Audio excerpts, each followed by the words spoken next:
बिस्मिल्लाहिर्रहमानिर्रहीम। आज की वीडियो के अंदर हम देखेंगे electron transport chain. Electron transport chain नाम से पता चल रहा है कि इलेक्ट्रॉन्स, ठीक है, इलेक्ट्रॉन्स का हमें पता है। ट्रांसपोर्ट मतलब कि वो किसी स्टेप बाय स्टेप चीज़ों से पास करेंगे, गुजरेंगे। ट्रांसपोर्ट चेन, और ये एक चेन की फॉर्म में पास करते जाएंगे। इलेक्ट्रॉन ट्रांसपोर्ट चेन, ये तो नाम से पता चल रहा है क्या होने वाला है। अब मैं इसकी डेफिनेशन की तरफ लेकर जाऊँगा। उसके लिए एक एक्सप्लेनेशन ज़रूरी है। ये हम जब कभी खाना खाते हैं, उस खाने के अंदर कार्बोहाइड्रेट्स होते हैं, फैट्स होती हैं, प्रोटीन्स होती हैं। ये सारा कुछ टूटता है, कार्बोहाइड्रेट्स, फैट्स और प्रोटीन्स की ब्रेकडाउन होती है। और इनकी ब्रेकडाउन से हमारे पास at the end carbon dioxide और वाटर प्रोड्यूस होता है। लेकिन इनके ब्रेकडाउन होने के दौरान हमारे पास इलेक्ट्रॉन्स भी प्रोड्यूस होते हैं।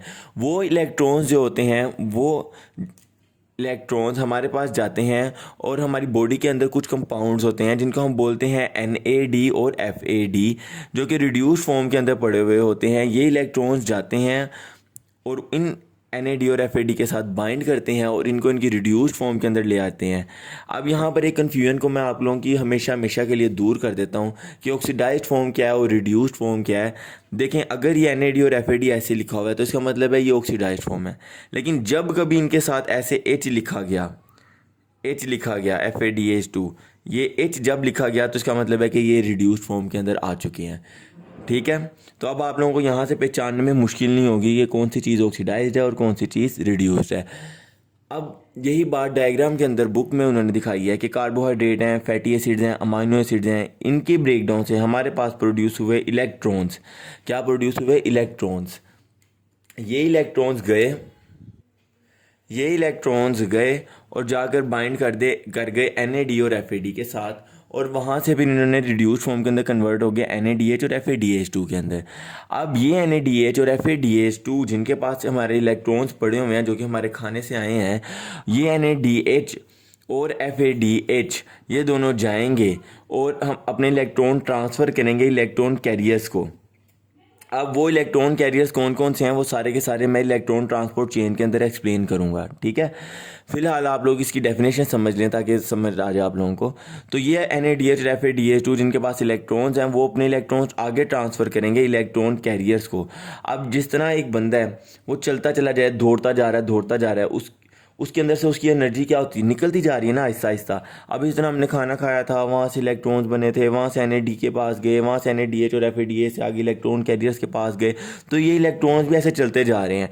तो इन इलेक्ट्रॉन्स के चलने से इनकी एनर्जी बाहर निकलती जा रही है। अब वो जो एनर्जी इनसे बाहर निकलती जा रही है, उस एनर्जी का हमारी बॉडी इस्तेमाल करती है, और उस एनर्जी का इस्तेमाल करके हमारी बॉडी बनाती है ATP। क्या बनाती है हमारी बॉडी उस एनर्जी का इस्तेमाल करके ATP बनाती है।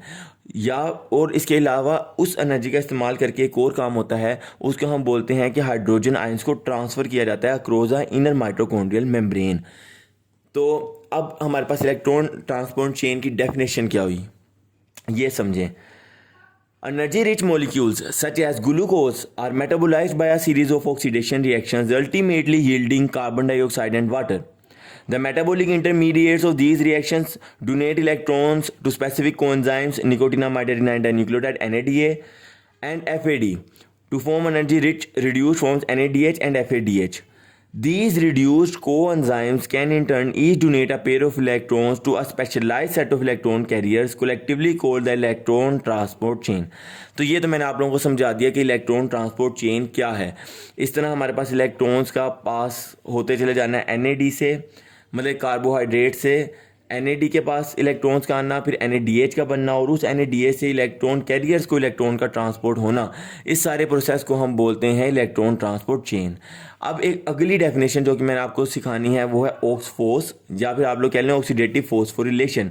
अब इस इलेक्ट्रॉन के ट्रांसफ़र होने से हमारे पास एनर्जी प्रोड्यूस हो रही थी, उस एनर्जी से हम ATP बना रहे थे और साथ हम हाइड्रोजन्स को पंप कर रहे थे अक्रॉस द माइटोकॉन्ड्रियल मेम्ब्रेन। इसको हम बोलते हैं ऑक्सीडेटिव फॉस्फोरिलेशन। तो ये दोनों डेफिनेशन मैंने आपको सिखा दी। अब नेक्स्ट बात मैं आप लोगों को डायग्राम से सिखाऊंगा। वो डायग्राम है ये वाली। अब आप लोग अगर इस डायग्राम को देखें तो ये है हमारे पास माइटोकॉन्ड्रिया, ये सारी इसकी है आउटर मेम्ब्रेन, और ये जहाँ पे क्रिस्टी बने हुए हैं, या क्रिस्टी क्या है कि सरफेस एरिया को बढ़ा देते हैं। एक अगर ऐसी सीधी चीज़ है उसका सरफेस एरिया कम है, एक ऐसे ऐसे ऐसे ऐसे ऐसे ऐसे करके किया है। अब मैं आपसे पूछूँ ये लाइन बड़ी है कि ये वाली लाइन बड़ी है, ये जो मैंने ऐसे ऐसे ड्रॉ किया, आप कहेंगे ये वाली लाइन बड़ी है जो मैंने ऐसे ड्रॉ किया। तो इस तरह हम अल्लाह ताला ने, कुदरत ने हमारे अंदर इस तरह का किया है, अल्लाह ताला ने ऐसा निज़ाम बनाया है कि जो हमारे पास इनर माइटोकॉन्ड्रियल मेम्ब्रेन है उसके अंदर ऐसे फोल्ड्स हैं जिसको हम क्रिस्टी बोलते हैं, जिसकी वजह से इसका सरफेस एरिया ज़्यादा हो जाता है। हमारे पास ये जो आउटर माइटोकॉन्ड्रियल मेम्ब्रेन है ये सारी की सारी हमारे पास क्या है, फ्रीली परमिएबल, यानी कि सब्सटेंसेस अंदर आते हैं बाहर जाते हैं, अंदर आते हैं बाहर जाते हैं, कोई मसला नहीं है। लेकिन जो हमारे पास ये जो इनर माइटोकॉन्ड्रियल मेम्ब्रेन है, यहाँ से कोई भी सब्सटेंस, ये पड़ा हुआ सब्सटेंस ऐसे अपनी मर्ज़ी से बाहर नहीं निकल सकता, क्योंकि ये सिलेक्टिवली परमिएबल है। तो इसको बाहर निकालने के लिए, फॉर एग्जांपल हाइड्रोजन आयन ही अंदर पड़ा हुआ है, इस हाइड्रोजन आयन को बाहर निकालने के लिए फिर हमें कुछ ना कुछ करना पड़ेगा, हमें एनर्जी चाहिए होगी कि हम इसको यहाँ से यहाँ ट्रांसफ़र कर सकें। इसीलिए हमारे पास वो जो इलेक्ट्रॉन्स ऐसे अपनी एनर्जी ज़ाया कर रहे हैं, ऐसे चलते जा रहे हैं चलते जा रहे हैं, एक जगह से दूसरी जगह जाते जा रहे हैं, दौड़ते जा रहे हैं इलेक्ट्रॉन्स, तो उनके दौड़ने से उनकी एनर्जी ज़ाया हो रही है। उस एनर्जी का हम इस्तेमाल करते हैं और उस एडीपी से एटीपी बनाते हैं और यहाँ से हाइड्रोजन आयंस को इनर माइटोकॉन्ड्रियल मेम्ब्रेन से ट्रांसपोर्ट करते हैं। ठीक है, अब ये आउटर माइटोकॉन्ड्रियल मेम्ब्रेन थी, ये इनर माइटोकॉन्ड्रियल मेम्ब्रेन थी। इन दोनों के दरमियान स्पेस को हम क्या बोलेंगे, इंटर मेम्ब्रेनियस स्पेस। अब मैंने बोला था कि हमारे पास होते हैं इलेक्ट्रॉन कैरियर्स। इलेक्ट्रॉन कैरियर्स से कब मैंने बोला था, याद करवाता हूँ आपको, जब हमारे पास NaDH2 प्रोड्यूस हो गया था और FADH2 प्रोड्यूस हो गया हुआ था। सॉरी, NaDH होता है प्लस हाइड्रोजन लिखते हैं, ठीक है। ये जब प्रोड्यूस हो गए हुए थे, इन्होंने अपने इनके पास इलेक्ट्रॉन्स आगे हुए थे, इन्होंने आगे ट्रांसपोर्ट किए थे इलेक्ट्रॉन कैरियर्स को। वो इलेक्ट्रॉन कैरियर्स क्या चीज़ हैं, वो हैं हमारे पास इलेक्ट्रॉन ट्रांसपोर्ट चेन। अब वो इलेक्ट्रॉन ट्रांसपोर्ट चेन है हमारे पास ये बनी हुई। अब इस इलेक्ट्रॉन ट्रांसपोर्ट चेन को समझिए, हमारे पास एक इलेक्ट्रॉन ट्रांसपोर्ट चेन के अंदर 4 कॉम्प्लेक्स होते हैं, कॉम्प्लेक्स 1, कॉम्प्लेक्स 2, कॉम्प्लेक्स 3, कॉम्प्लेक्स 4। इन चारों कॉम्प्लेक्स के अलग अलग नाम हैं। कॉम्प्लेक्स 1 का नाम है NaDH डिहाइड्रोजिनेज। कॉम्प्लेक्स 2 का नाम है सक्सीनेट डिहाइड्रोजिनेज। ठीक है, ये दोनों जो होते हैं ये हमारे पास, मतलब कि हमारे ये जो सारा हमारे पास है ना, ये सारे प्रोटीन्स इन नेचर हैं। कॉम्प्लेक्स 1, 2, 3, 4, बस ये जो कोएंजाइम Q है ये प्रोटीन इन नेचर नहीं है। ये एक इंपॉर्टेंट MCQs है। अच्छा, लेकिन मैं अभी आप लोगों को फ़िलहाल जो बात बता रहा हूँ, तो मैं बात आप लोगों को ये बता रहा था कि पहले वाले साइटोक्रोम का नाम हमारे पास क्या होगा, NaDH डिहाइड्रोजिनेज। सेकंड वाले कॉम्प्लेक्स का नाम है हमारे पास सक्सीनेट डिहाइड्रोजिनेज। अब ये कॉम्प्लेक्स 1 और कॉम्प्लेक्स 2, इन दोनों को हम मिलाकर अगर बोलना चाहें ना, तो हम इनको बोलते हैं फ्लेवोप्रोटीन डिहाइड्रोजिनेसिस। ठीक है, क्योंकि ये मैं आप लोगों को एक्सप्लेन करता हूँ कि फ्लेविन प्रोटीन इसमें भी होती है, इसमें भी होती है, तो ये फ्लेविन डिहाइड्रोजिनेसिस होते हैं। अच्छा, ये मैंने बोला कि 4 कॉम्प्लेक्स हैं, चारों कॉम्प्लेक्स के हमारे पास नाम है। कॉम्प्लेक्स 1 का नाम याद करवा दिया, 2 का करवा दिया। कॉम्प्लेक्स 3 का नाम है हमारे पास साइटोक्रोम BC1, ये है हमारे पास कॉम्प्लेक्स 3 का नाम। और लास्ट में हमारे पास आ जाता है कॉम्प्लेक्स 4। कॉम्प्लेक्स 4 का नाम है हमारे पास साइटोक्रोम A3, या फिर आप लोग इसको कह लें साइटोक्रोम C ऑक्सीडेज। अब ये देखेंगे सारे के सारे हमारे पास कहाँ पड़े हुए हैं, इनर माइटोकॉन्ड्रियल मेम्ब्रेन के अंदर। ये जो अंदर वाली मेम्ब्रेन थी ना, ये ऐसे ऐसे ऐसे ऐसे हो रही है, ये सारे हमारे पास कॉम्प्लेक्सेस जो हैं वो इनर माइटोकॉन्ड्रियल मेम्ब्रेन के अंदर हैं। लेकिन एक इंपॉर्टेंट बात, एक चीज़ है जिसको हम बोलते हैं साइटोक्रोम C, वो हमारे पास इनर माइटोकॉन्ड्रियल मेम्ब्रेन में नहीं है, बल्कि वो हमारे पास इंटर मेम्ब्रेनियस स्पेस में है। आउटर माइटोकॉन्ड्रियल मेम्ब्रेन, इनर, ठीक है, इसके दरमियान ये स्पेस है इंटर मेम्ब्रेनियस स्पेस। इस स्पेस के अंदर ये पड़ा हुआ है साइटोक्रोम C। अब इलेक्ट्रॉन ट्रांसपोर्ट चेन के अंदर होता क्या है, सारा प्रोसेस क्या है, ये प्रोसेस मैं आप लोगों को एक्सप्लेन करने लगा हूँ। प्रोसेस बड़ा सिंपल सा है। हमने खाना खाया था, ग्लूकोज टूटा था, इलेक्ट्रॉन्स प्रोड्यूस हुए थे, वो इलेक्ट्रॉन्स हमारे पास हमारी बॉडी के अंदर पड़े हुए NAD के साथ बाइंड कर गए थे, या फिर FAD के साथ बाइंड कर गए थे, और बना दिया था इनको रिड्यूस्ड फॉर्म के अंदर कन्वर्ट करवा के इनको NaDH या FADH2 बना दिया था। अब यही हमारे पास ये पड़ा हुआ है NaDH, ठीक है। अब ये वाला हमारे पास जो NaDH है वो जाता है इनर माइटोकॉन्ड्रियल मेम्ब्रेन के पास, वहाँ पर जिसको हम बोलते हैं कॉम्प्लेक्स 1 NaDH डिहाइड्रोजिनेज। इस कॉम्प्लेक्स 1 के अंदर हमारे पास ना 3 चीज़ें होती हैं, एक तो NaDH डिहाइड्रोजिनेज है, एक FMN है और एक FES है। तो ये NADH जाता है इलेक्ट्रॉन्स लेकर और वहाँ से इलेक्ट्रॉन्स दे देता है इस कॉम्प्लेक्स 1 को, और जब इसको इलेक्ट्रॉन्स देता है तो ये खुद कन्वर्ट हो जाता है NAD+ के अंदर, वापस उसी फॉर्म के अंदर आ जाता है। अब हम और खाना खाएंगे, ये दोबारा से जाएगा, जाके इलेक्ट्रॉन्स लेकर आएगा, इस फॉर्म के अंदर आएगा, आकर ये कॉम्प्लेक्स 1 को इलेक्ट्रॉन्स देता जाएगा। कॉम्प्लेक्स 1 के पास इलेक्ट्रॉन आ गए, कॉम्प्लेक्स 1 के अंदर पड़ा हुआ है FMN। जब इसने इलेक्ट्रॉन्स एक्सेप्ट किए तो ये रिड्यूस फॉर्म में अंदर आ गया, इसने बना दिया FMNH2। ठीक है, इस FMNH2 ने आगे इलेक्ट्रॉन ट्रांसपोर्ट कर दिए FeS को, और वहाँ से इलेक्ट्रॉन ट्रांसपोर्ट हो गया हमारे पास कोएंजाइम Q को। ठीक है, अब देखो ये इतने ऐसे इलेक्ट्रॉन्स जाते जा रहे हैं, इतने चलने से तो किसी बंदे की भी एनर्जी लूज़ होती ही है। तो यहाँ पर इलेक्ट्रॉन्स के चलने फिरने से, इतना घूमने फिरने से NADH आया इलेक्ट्रॉन्स लेकर, उसको उसने दिया FMN को, FMNH2 के अंदर कन्वर्ट करवाया, FMNH2 ने आगे अपने इलेक्ट्रॉन दिए कोएंजाइम Q को। तो इतने इलेक्ट्रॉन्स ऐसे पास करते जा रहे हैं, एक रूट से गुजर रहे हैं, अपनी एनर्जी लूज़ कर रहे हैं। उस एनर्जी को हमने यूटिलाइज़ करना है, और जैसे इस एनर्जी को यूटिलाइज़ करेंगे तो हमने ATP बनाना है, साथ हमने दूसरा काम करना है, हाइड्रोजन आयंस को पास करना है इस स्पेस से ऐसे बाहर। तो जब वो इलेक्ट्रॉन्स कॉम्प्लेक्स 1 से गुजरते हैं तो उस जो एनर्जी प्रोड्यूस होती है, उस एनर्जी के ज़रिए हम 4 हाइड्रोजन आयंस को इनर माइटोकॉन्ड्रियल मेम्ब्रेन से ट्रांसपोर्ट कर सकते हैं। उसके बाद आती है कॉम्प्लेक्स 2 की बारी। कॉम्प्लेक्स 2 के पास ये NADH नहीं अब आएगा, कॉम्प्लेक्स 2 का एक अलग ही हिसाब है। सक्सीनेट हमारी बॉडी के अंदर आता है, वो कन्वर्ट होता है फ्यूमरेट के अंदर। ये आप लोग एक वैसी बात याद रखें, आगे बायोकेमिस्ट्री पढ़ाते वक्त मैं आप लोगों को ये डिटेल में बताऊंगा कि ये क्या चीज़ हो रही है। ठीक है, फिलहाल ये बात याद रख लें कि सक्सीनेट से फ्यूमरेट बनता है, जिसकी वजह से इलेक्ट्रॉन आते हैं। वो इलेक्ट्रॉन हमारे पास FAD के साथ कॉम्प्लेक्स 2 के पास आते हैं, कॉम्प्लेक्स 2 के अंदर पड़ा होता है FAD, और वो FADH2 बना देता है, और FeS से जाके वो कोएंजाइम Q के पास चले जाते हैं। तो इस तरह कॉम्प्लेक्स 1 और कॉम्प्लेक्स 2 दोनों ने अपने इलेक्ट्रॉन्स कोएंजाइम Q के पास कर दिए। लेकिन यहाँ पर हमारे पास एनर्जी प्रोड्यूस हुई थी और 4 हाइड्रोजन आयन पंप हुए थे, लेकिन इसके दौरान जो हमारे पास कॉम्प्लेक्स 2 है ना, उसके अंदर इतनी एनर्जी प्रोड्यूस नहीं होती, वहाँ पर कोई हाइड्रोजन आयन पंप नहीं हो पाता। फिर ये कोएंजाइम Q के पास आ गए हैं, सारे के सारे इलेक्ट्रॉन्स अब इसके पास आ गए हैं। ये कोएंजाइम Q जो जाता है साइटोक्रोम 3 के पास, जिसका नाम है हमारे पास साइटोक्रोम BC1। वो साइटोक्रोम BC1 आगे हमारे पास इलेक्ट्रॉन्स पास करता है साइटोक्रोम C को, जो कि हमारे पास इनर माइटोकॉन्ड्रियल मेम्ब्रेन के अंदर पड़े होते हैं, और वो हमारे पास आगे लास्ट पर कॉम्प्लेक्स 4 के पास दे देता है इलेक्ट्रॉन्स को। अब जब साइटोक्रोम ये जो कॉम्प्लेक्स 3 के पास आते हैं ना इलेक्ट्रॉन्स, वहाँ साइटोक्रोम C के पास जाते हैं। यहाँ पे भी इलेक्ट्रॉन पास करते वक्त 4 हाइड्रोजन आयंस जो होते हैं, इतनी एनर्जी प्रोड्यूस हो जाती है कि 4 हाइड्रोजन आयंस को इनर माइटोकॉन्ड्रियल मेम्ब्रेन से बाहर ट्रांसपोर्ट किया जाए। और फिर साइटोक्रोम C से जब वो जाते हैं कॉम्प्लेक्स 4 के पास, तो तब हमारे पास इतनी एनर्जी प्रोड्यूस हो जाती है कि 2 हाइड्रोजन आयंस को हम पंप कर दें। तो इस तरह 10 हाइड्रोजन आयंस पंप हो जाते हैं इलेक्ट्रॉन ट्रांसपोर्ट चेन में। लेकिन अब एक इंपॉर्टेंट बात, अब हमारे पास इलेक्ट्रॉन सारे आ गए हैं कॉम्प्लेक्स 4 के ऊपर, और कॉम्प्लेक्स 4 इन सारों के अंदर ये सारे बड़े बिजी लोग हैं, लेकिन कॉम्प्लेक्स 4 जो है वो एक इजी है। यही वो है कॉम्प्लेक्स 4 जहाँ पर एक फ्री साइड पड़ी होती है ऑक्सीजन के बाइंड करने के लिए, और हीम हमारे पास हीम के आयरन ग्रुप के लिए। तो यही वो कंडीशन है, यही वो जगह है जहाँ पर हमारे पास ऑक्सीजन आके बाइंड करता है इलेक्ट्रॉन्स के साथ, और वहाँ से हमारे पास वाटर प्रोड्यूस होता है। एक इंपॉर्टेंट बात जो कि बहुत ही इंपॉर्टेंट बात है यहाँ पर, जो कि आप लोगों को मज़ा आएगा सुनकर, वो ये वाली बात है कि जो यहाँ से आप लोगों को मैं दिखा भी देता हूँ, वो ये है 4 electrons are required to reduce 1 molecule of O2 to 2 molecules of H2O। यानी कि हमें 4 इलेक्ट्रॉन्स चाहिए ताकि हम बना सकें, ठीक है, ताकि हम एक O2 के मोलिक्यूल को इस्तेमाल करके बना सकें 2 वाटर के मोलिक्यूल। 4 इलेक्ट्रॉन्स हमें चाहिए ताकि हम एक O2 का मोलिक्यूल इस्तेमाल करके 2 वाटर के मोलिक्यूल बना सकें। ये था इस लाइन का मतलब।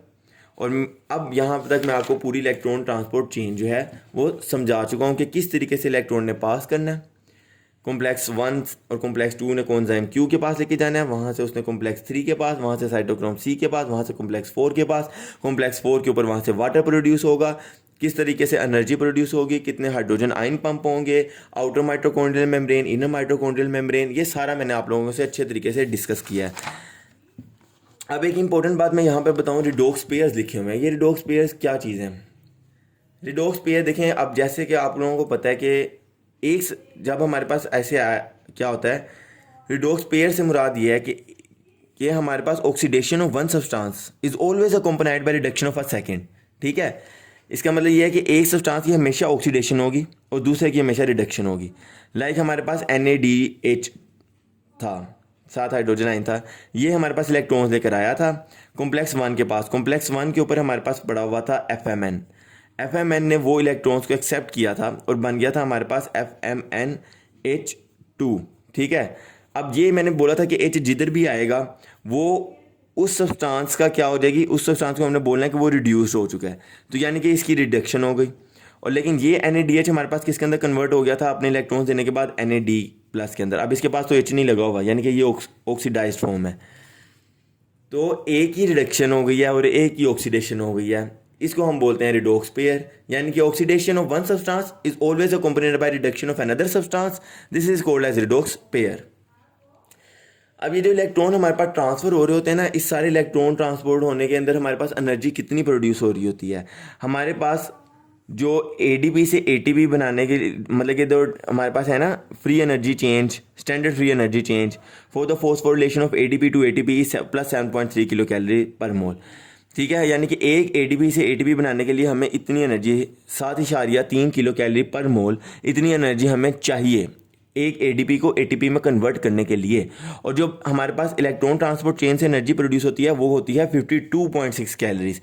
52.6 किलो कैलोरी काफ़ी एनर्जी है। 52.6 मतलब कि इलेक्ट्रॉन्स ऐसे पास कर रहे थे, मैंने कहा ना एनर्जी, वो इलेक्ट्रॉन्स जाते जाएंगे अपना एनर्जी लूज़ करते जाएंगे, वो एनर्जी को हम इस्तेमाल करेंगे ATP बनाने में और हाइड्रोजन आयन को पंप करने में। वो 10 हाइड्रोजन आयन हमने पंप करवा लिए, लेकिन एनर्जी जो हमारे पास कितनी प्रोड्यूस हुई ATP से ATP बनाने के लिए, हमारे पास इस सारे प्रोसेस में 52.6 किलो कैलोरी एनर्जी प्रोड्यूस हुई।